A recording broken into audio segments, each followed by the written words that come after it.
가을 햇살이 길게 늘어진 오후, 저는 꽃가게 문을 닫고 마지막 화분에 물을 주고 있었어요. 남편을 5년 전에 먼저 떠나보낸 후 혼자 운영해온 이 꽃가게가 제 전부였거든요. 그때 등 뒤로 낯익은 목소리가 들렸어요. 미숙, 정미숙 맞지? 고개를 돌린 순간 시간이 멈췄어요. 윤태식. 40년 전 제 가슴을 뛰게 했던 그 사람이 서 있었어요. 결혼 전 제 첫사랑이었죠. 태식 씨, 물통이 손에서 미끄러질 뻔했어요. 그는 예전과 달리 주름이 깊어졌지만 여전히 따뜻한 미소를 지으며 다가왔어요. 그래, 나야. 너무 오랜만이다. 가슴이 요동쳤어요. 마치 오래된 시계의 태엽이 갑자기 돌아가기 시작한 것처럼요. 여기를 어떻게? 지나가다 우연히 봤어. 미숙이네 꽃가게라는 간판 보고 혹시나 했는데 그가 주위를 둘러보며 말했어요. 여전히 꽃을 좋아하는구나. 그때였어요. 하이힐 소리가 날카롭게 울리더니 한 여자가 들어왔어요. 윤태식, 여기 있을 줄 알았어! 최선영이었어요. 화려한 옷차림과 냉소적인 표정의 여자가 저를 위아래로 훑어보더니 비웃듯 말했어요. 아직도 옛날 여자 찾아다니나 보군요. 나이도 안 먹나? 그녀의 목소리에는 독이 스며 있었어요. 여기가 그 유명한 꽃가게구나. 아담하긴 하네. 그런데 그녀는 의미심장한 미소를 지었어요. 재개발 들어오면 얼마나 버틸 수 있을까? 재개발이요. 저는 당황스러웠어요. 최선영이 매니큐어 칠한 손톱을 매만지며 대꾸했어요. 몰랐어? 이 블록 전체가 우리 회사 개발 구역이야. 미숙 씨라고 했나? 곧 이사 준비하는 게 좋을 것 같은데? 아, 참. 수진이 어머니시죠? 제 심장이 철렁 내려앉았어요. 수진이는 제 딸이에요. 수진이를 어떻게 알고 계세요? 하하, 우리 회사 직원인거려. 참 성실한 아이더라. 그런데 어머니가 이러시면 딸 입장이 좀 곤란해지지 않을까요? 그녀의 말에 온몸이 얼어붙었어요. 태식이 급히 나섰어요. 선영아, 여기서 그런 얘기 하지 마. 왜? 사실인데 뭐? 최선영은 씩 웃더니 제게 다가와 귓속 말했어요. 태식이가 내 손 안에 있는 거 모르지? 빚 때문에 꼼짝 못해. 내 말 안 들으면 둘 다 끝장이야. 아, 수진이도 함께 말이야. 그녀가 나간 후 가게 안은 얼어붙은 듯 조용했어요. 태식 씨 방금 그게 무슨 소리예요? 그리고 제 딸까지 왜 끌어들여요? 태식은 고개를 푹 숙이고 한참을 서 있더니 떨리는 목소리로 말했어요. 미숙아, 미안해. 나 사실 그는 말을 잊지 못했어요. 그 얘기는 나중에 하자. 오늘은 정말 미안하다. 수진이한테도 피해가 갈 줄 몰랐어. 그날 밤 저는 잠을 이룰 수 없었어요. 40년 만에 되살아난 설렘과 함께 알 수 없는 불안이 엄습했어요. 무엇보다 딸 수진이가 걱정됐어요. 늦은 밤 수진이에게 전화를 걸었어요. 엄마, 왜 이렇게 늦게? 수진아, 회사에서 괜찮니? 혹시 이상한 일 없었어? 별일 없어요. 그런데 왜 갑자기 그런 걸 물어보세요? 아니야. 그냥 몸조리 잘하고. 그 후 며칠간 태식은 매일 제 꽃가게를 찾았어요. 하지만 예전의 자연스러운 모습이 아니라 뭔가 조심스럽고 불안해 보였어요. 그러던 중 수진이가 평소보다 늦게 들어오는 날이 많아졌어요. 어느 날 밤 수진이가 지친 얼굴로 집에 돌아왔어요. 수진아, 너 요즘 왜 이렇게 늦어? 회사 일이 많아져서요. 엄마, 요즘 제가 왜 이런 일들을 당해야 하는지 모르겠어요. 무슨 일이니? 갑자기 중요한 프로젝트에서 빼더니 잡일만 시키고 계속 중요한 일에서 배제되는 것 같아요. 제 가슴이 철렁했어요. 혹시 최선영과 관련이 있는 건 아닐까요? 수진아, 혹시 회사에서 누가 너를 괴롭히니? 직접적으로는 아니에요. 하지만 팀장님이 갑자기 차갑게 대하고 제 의견은 무시하고 뭔가 잘못했나 싶어서 계속 생각해보는데 모르겠어요. 미수가 오늘 저녁에 시간 있나? 그날 밤 태식이 조심스럽게 물었어요. 딸 때문에 걱정이 많아요. 꼭 해야 할 얘기가 있어. 수진이 일까지 관련된 얘기야. 우리는 근처 공원 벤치에 앉았어요. 가로등 불빛 아래 그의 얼굴은 깊은 그림자에 가려져 있었어요. 미수가 그가 한숨을 쉬며 말을 시작했어요. 나 사실 선영이한테 약점을 잡혔어. 약점이요? 젊었을 때 사업을 벌였다가 완전히 망했거든. 빚이 어마어마하게 쌓였는데 그걸 선영이가 갚아줬어. 그의 목소리가 갈라졌어요. 대신 내 인생을 담보로 잡았어. 저는 마음이 씁쓸했어요. 태식 씨가 이어서 말했어요. 선영이가 이 동네 부동산을 거의 다 사들였더라. 널 내쫓는 것도 그 계획 중 하나야. 그는 주먹을 불끈 쥐었어요. 내가 거부하면 빚독촉이 들어오고 내 가족까지 위험해져. 하지만 태식 씨, 정말 그게 다예요? 뭔가 더 숨기는 게 있는 것 같은데. 태식이 한참을 망설이더니 떨리는 목소리로 말했어요. 미수가 사실 40년 전 우리가 헤어진 것도 선영이 때문이었어. 뭐라고요? 선영이가 그때 나를 좋아했거든. 하지만 내가 너만 보고 있으니까 질투가 났나 봐. 그래서 너에게 거짓말을 했어. 제 머리가 하얘졌어요. 무슨 거짓말을요? 나에게 다른 여자가 있다고, 나를 믿지 말라고. 그리고 너의 부모님께도 찾아가서 내가 불량배들과 어울린다고, 너와 사귀면 안 된다고 말했어. 그래서 그때 저희 부모님이 그렇게 반대를. 그래서 우리가 눈물이 흘러내렸어요. 40년 전 태식을 만나지 말라던 엄마의 강요. 그리고 결국 다른 남자와 결혼하게 된 일까지. 모든 게 최선영의 조작이었던 거예요.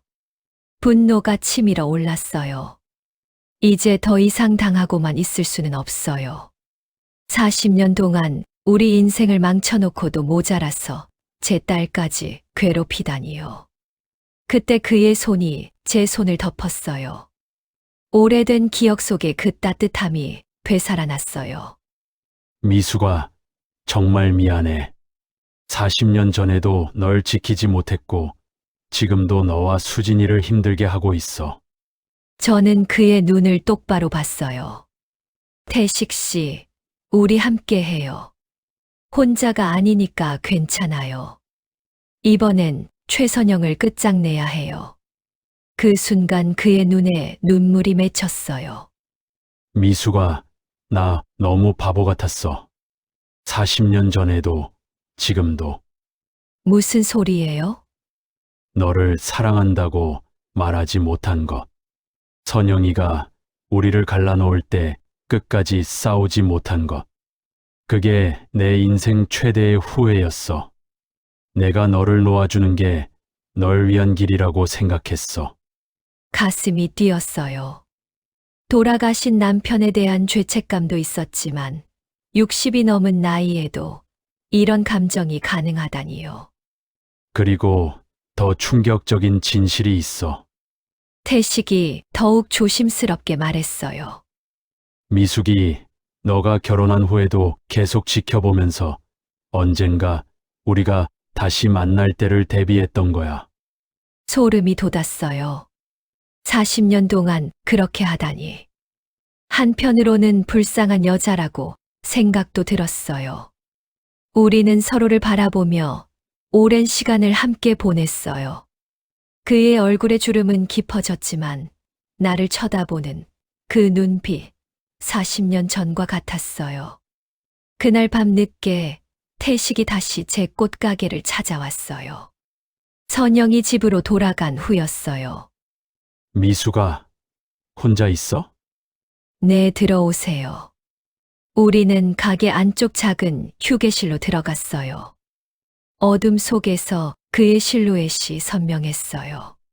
40년이야. 그가 떨리는 목소리로 말했어요. 40년을 너를 그리워했어. 태식 씨, 미수가 나 미칠 것 같아. 너를 이렇게 가까이서 보고 있는데도 꿈 같아. 그의 손이 제 얼굴을 조심스럽게 어루만졌어요. 60이 넘은 나이에도 가슴이 이렇게 뛸 수 있다니요. 나도 똑같아요. 제 목소리도 떨렸어요. 그 순간 40년간 억눌러왔던 감정이 폭발했어요. 그가 저를 끌어안았고 저는 그의 품에 안겨 세월의 공허함을 채웠어요. 그의 입술이 제 이마에, 뺨에, 그리고 마침내 제 입술에 닿았어요. 미수가 사랑해. 평생 못 잊었어. 저도요. 저도 태식 씨 사랑해요. 우리는 서로를 끌어안고 오랜 시간 입맞춤했어요. 마치 잃어버린 세월을 되찾으려는 듯 간절하고 뜨겁게요. 그의 손이 제 등을 쓰다듬자 온몸에 전율이 흘렀어요. 이게 꿈이 아니길. 그가 제 귀에 속삭였어요. 꿈이 아니에요. 우리 다시 만났어요. 하지만 달콤한 재회 뒤에는 더 큰 위기가 기다리고 있었어요. 며칠 후 수진이가 퇴근 후 집에서 서럽게 울었어요. 엄마, 직장 생활이 너무 힘들어요. 갑자기 제가 담당하던 중요한 프로젝트에서 빠지라고 하더라고요. 그리고 다른 부서로 발령이 날 거래요. 제 가슴이 철렁 내려앉았어요. 최선영이 움직이기 시작한 거였어요. 수진아, 괜찮아. 다 해결될 거야. 진정해. 엄마가 그걸 어떻게 알아요? 그날 저녁 저는 수진이에게 모든 것을 털어놨어요. 태식과의 재회, 최선영의 위협, 그리고 수진이가 그 사이에서 고통받고 있다는 사실까지요. 수진이는 충격받은 표정이었어요. 사장님이 그런 사람이었다니. 그런데 엄마, 정말 그분을 사랑하세요? 수진아, 엄마도 혼란스러워. 아버지를 배신하는 것 같기도 하고. 아빠는 엄마가 행복하길 바라실 거예요. 그런데 이 상황을 어떻게 해결할 거예요? 며칠 후 저는 이상한 일들을 겪기 시작했어요. 화분이 누군가에 의해 깨져 있다거나 가게 앞에 의문의 차량이 서성이는 일이 반복됐어요. 그런데 더 심각한 건 수진이었어요. 딸의 직장 생활은 갈수록 힘들어졌어요. 잘못된 일을 수진이에게 뒤집어 씌우는가 하면 계속 힘든 외근을 돌리는 일이 빈번했어요. 딸이 힘들어하는 모습을 보니 더 이상 이대로 가만히 있을 순 없다고 생각했어요. 다시는 제 소중한 것을 그녀한테 뺏기기 싫었어요. 그러던 어느 저녁 태식이 다급하게 찾아왔어요. 미수가 위험해. 선영이가 심상치 않아. 무슨 일이에요? 선영이가 사고를 칠 것 같아. 가게 영업 정지부터 시작해서 그는 떨리는 목소리로 말했어요.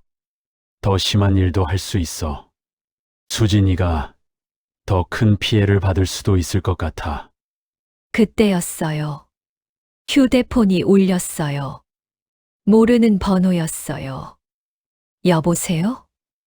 정미숙 씨죠? 전 최선영 사장님 비서입니다. 사장님이 내일 오후 2시에 만나고 싶다고 하시는데요. 거절하겠어요. 그럼 후회하실 거예요. 윤태식 씨 일까지 더 복잡해질 수 있거든요. 그리고 따님 수진 씨 말이에요. 딸의 회사 생활이 걱정 안 되시나 봐요. 전화가 끊어졌어요. 태식이 제 어깨를 잡았어요. 가면 안 돼. 선영이는 뭐든 할 수 있는 여자야. 하지만 이대로 계속 도망만 칠 수는 없잖아요. 수진이를 위해서라도요. 저는 결심했어요.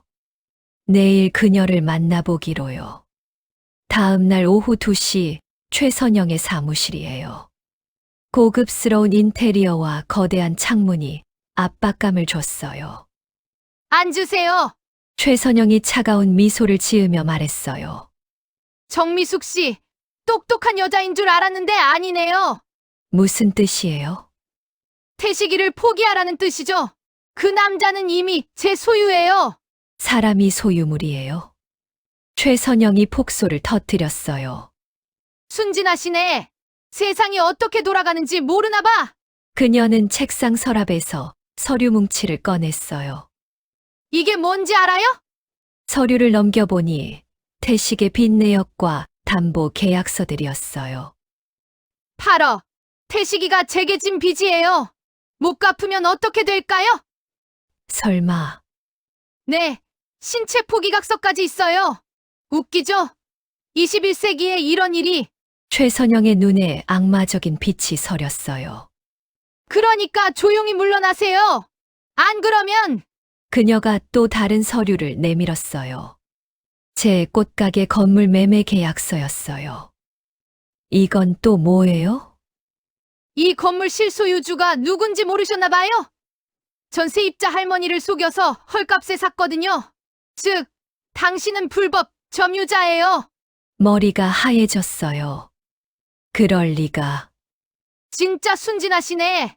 세상에 공짜는 없어요. 최선영이 일어서며 말했어요. 일주일 드릴게요. 태식이랑 정리하고 가게도 비우세요. 안 그러면 안 그러면요? 그녀의 미소가 더욱 차가워졌어요. 태식이 병원에 실려가는 걸 보게 될 거예요. 그리고 딸도 이 업계에 더 이상 발 못 들이게 되겠죠? 수진이가 왜 회사에서 괴롭힘당하는지 이제 아시겠죠? 전부 제 한마디 때문이에요. 제 온몸이 떨렸어요. 정말 악마 같은 여자였어요. 그만해요. 제 딸은 아무 잘못이 없어요. 잘못이 없다고요? 제 남자인 태식이랑 다시 만나는데 가만히 있을 거라고 생각했어요? 최선영이 비웃었어요. 40년 전에도 제가 이겼고 지금도 제가 이길 거예요. 40년 전이요? 네, 맞아요. 당신들을 갈라놓은 게 저예요. 그때도 태식은 제 남자였는데 당신이 끼어들었잖아요. 그래서 당신 부모님께 거짓말도 하고 온갖 방법으로 당신들을 헤어지게 만들었죠. 그녀의 눈에서 광기가 번뜩였어요. 그리고 태식이 사업 망했을 때도 제가 구해준 거예요. 그 대가로 평생 제 것이 되라고 했는데 이제 와서 당신한테 가겠다고요? 사무실을 나온 저는 발걸음이 무거웠어요. 하지만 포기할 수는 없었어요. 태식을 만나 모든 걸 털어놨어요. 미수가 내가 너를 이렇게 만들었네. 그는 자책하며 머리를 감싸 안았어요. 아니에요. 이제 끝을 내야 해요. 하지만 어떻게? 그때 제게 한 가지 아이디어가 떠올랐어요. 태식 씨, 최선영 회사에서 일하는 사람 중에 믿을 만한 사람 있어요? 그건 왜? 그 여자의 약점을 찾아야 해요. 불법적인 일을 이렇게 많이 하면서 증거를 남기지 않았을 리 없어요. 태식이 눈을 빛냈어요. 김 과장이라고 선영이한테 당한 사람이 있어. 승진을 약속하고 이용만 당했거든. 연락해보세요. 이틀 후, 김 과장이 몰래 우리를 만났어요. 그는 떨리는 손으로 USB를 내밀었어요. 이 안에 최선영의 회사 뒷거래 자료가 다 들어있어요. 차명 계좌, 매물 명단, 불법 대출까지. 저는 USB를 받아들며 물었어요. 왜 도와주시는 거예요? 저도 당했거든요. 제 아내가 사업 망해서 선영이한테 돈 빌렸는데 이자가 불법이었어요. 아내가 그것 때문에 자살까지 시도했어요. 그의 목소리에 분노와 슬픔이 섞여 있었어요. 이제 반격할 시간이군요. 저는 꼭 이 싸움에서 이기겠다고 다짐했어요. 저는 동네 주민들과 기자, 그리고 시민단체를 한자리에 모았어요. 꽃가게 앞 작은 광장이 사람들로 가득 찼어요. 여러분, 최선영과 그녀의 회사가 어떤 짓을 하고 있는지 보여드리겠습니다. USB 내용을 프로젝터로 상영했어요. 사람들의 탄성이 터져 나왔어요. 시장에게 5천만 원 뇌물. 구청장한테도 3천만 원. 이게 말이 돼? 이렇게 불법적으로 돈을 긁어모으다니. 그때 검은 승용차가 급하게 멈춰 서더니 최선영이 뛰어나왔어요. 이거 뭐 하는 거야? 그녀는 분노에 찬 목소리로 소리쳤어요. 저는 마이크를 잡고 말했어요. 진실을 알리는 거예요, 최선영 씨. 진실? 이건 조작된 자료야. 그럼 경찰 수사를 받아보시겠어요? 최선영의 얼굴이 창백해졌어요. 감히 날 이렇게 만들어?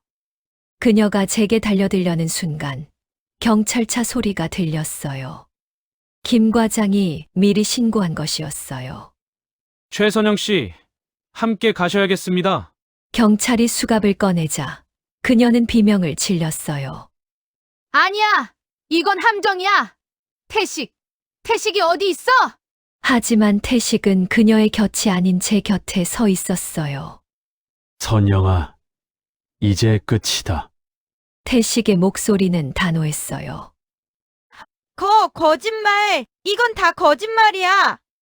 최선영이 끌려가며 소리쳤지만 이미 게임은 끝났어요.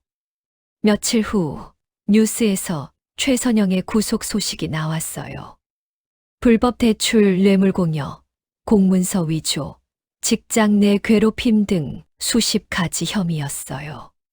수진이는 회사에서 정상적인 대우를 받기 시작했고 동료들도 다시 따뜻하게 대해 주었어요. 엄마, 이제 정말 숨통이 트여요. 회사 분위기도 완전히 바뀌었어요. 태식이 제 꽃가게에 앉아 한숨을 쉬었어요. 8억 빚은 불법 고리 대출이었다는 게 밝혀졌어. 원금만 갚으면 되고 그것도 분할로 갚을 수 있대. 정말 다행이에요. 미수가 다 내 덕분이야. 그가 수진이를 바라보며 말했어요. 수진아, 고생 많았다. 아니에요. 이제 진실을 알았으니 괜찮아요. 수진이가 웃으며 대답했어요. 그는 저를 바라보며 말했어요. 미수가, 나 이제 40년 전에 하지 못한 말을 하고 싶어. 무슨 말이요?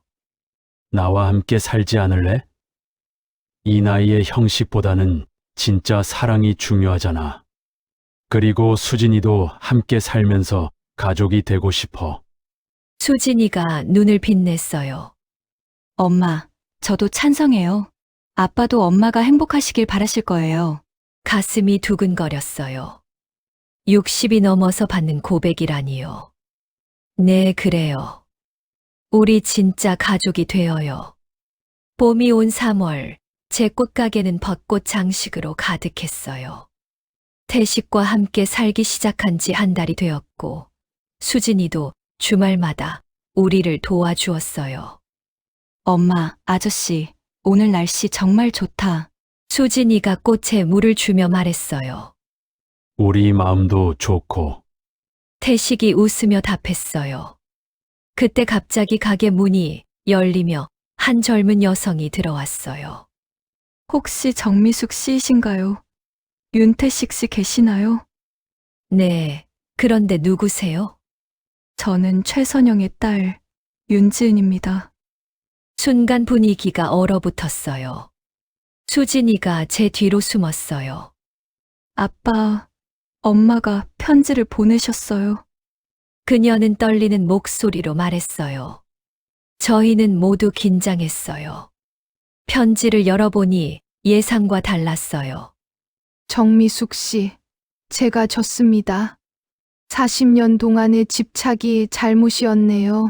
당신이 가진 것은 돈으로 살 수 없는 진짜 사랑과 가족이었습니다. 염치 없지만 제 딸 지은이를 부탁드립니다. 그 아이만은 저와 다르게 살았으면 좋겠어요. 지은이 눈에 눈물이 고였어요. 아빠 그리고 아주머니, 저희 엄마를 용서해 주세요. 수진이가 조심스럽게 다가갔어요. 지은 씨, 괜찮아요. 당신 잘못이 아니에요. 저는 그녀의 손을 잡았어요. 괜찮아요. 자식이 부모 죄까지 짊어질 필요는 없어요. 태식이 말했어요. 지은아, 우리 꽃가게에서 일해볼래? 지은의 얼굴에 희망이 피어났어요. 정말요? 그럼요. 우리 모두 두 번째 인생을 살고 있는걸요. 수진이가 덧붙였어요. 저도 주말마다 도와드릴게요. 우리 다 함께해요. 그날 저녁 우리 네 사람은 꽃가게에서 차를 마시며 이야기를 나눴어요. 창밖으로 봄바람이 불어와 꽃집들이 춤을 췄어요. 태식 씨. 응. 우리 정말 행복해질 수 있을까요? 이미 행복하잖아. 미수가. 수진이가 말했어요. 엄마, 이제 정말 새로운 시작이에요. 저는 웃으며 창밖을 바라봤어요. 꽃가게 간판이 따스한 불빛 속에서 빛나고 있었어요. 미숙이네 꽃가게 모든 꽃에게는 피어날 때가 있다. 새로 단 문구였어요. 60이 넘어서도 사랑은 피어날 수 있고 가족은 다시 만들어질 수 있다는 걸 우리가 증명했으니까요. 1년 후 제 꽃가게는 동네에서 가장 사랑받는 공간이 되었어요. 지은이는 꽃꽂이 실력이 늘어 단골 손님들이 생겼고 수진이는 회사에서 승진까지 했어요. 그리고 태식과 저는 함께 살며 매일 아침 꽃에 물을 주는 게 일상이 되었어요. 어느 날 오후 젊은 커플이 찾아왔어요. 사장님, 저희 결혼식 부케 맡겨도 될까요? 물론이죠. 언제 결혼하세요? 다음 달이요. 사실 헤어졌다가 결혼하게 되었어요. 사실 저희도 헤어졌다가 다시 만났거든요. 저는 미소를 지었어요. 그럼 더 특별한 부케를 만들어 드릴게요. 다시 만난 사랑이 가장 아름다운 법이니까요. 태식이 제 어깨에 손을 올리며 속삭였어요. 우리 얘기 같네. 맞아요. 우리도 40년 만에 다시 만났잖아요. 지은이가 웃으며 말했어요. 사장님들 보면서 저도 진짜 사랑이 뭔지 배우고 있어요. 그날 저녁 손님들이 모두 돌아가고 지은이와 수진이도 집에 간 후 우리는 가게 2층에서 차를 마시며 일몰을 바라봤어요. 미수가 후회 안 해? 뭐려? 나 같은 늙은이랑 사는 것. 저는 그의 손을 잡고 웃었어요. 태식 씨도 늙었지만 저도 늙었잖아요. 우리에겐 지금이 딱 맞는 타이밍이에요. 그는 제 손을 입술에 가져다 대고 부드럽게 입 맞췄어요. 미수가 매일 너를 사랑하게 돼. 저도 그래요. 그가 저를 품에 안았어요. 60이 넘은 나이에도 그의 품은 여전히 따뜻하고 든든했어요. 우리는 서로를 끌어안고 오래된 사랑이 새롭게 타오르는 걸 느꼈어요. 태식 씨. 응. 우리 내일도 함께 있을 거죠? 당연하지. 앞으로도 계속. 그리고 우리 가족들도 함께. 창밖으로 석양이 지고 있었어요. 하지만 우리에게는 새로운 하루가 시작되는 것 같았어요. 그의 손이 제 등을 쓰다듬자 마치 처음 사랑에 빠진 것처럼 가슴이 뛰었어요. 최선영의 40년간의 집착과 괴롭힘을 이겨내고 우리는 진짜 사랑을 되찾았어요. 사랑에는 나이도 때도 없다는 걸 우리가 증명해낸 것이에요. 그리고 이 사랑에 여러분도 용기를 얻으셨으면 좋겠어요. 제 이야기가 좋으셨으면 구독과 좋아요 부탁드려요. 여러분도 늙었다고 사랑을 포기하지 말고 행복하게 사세요.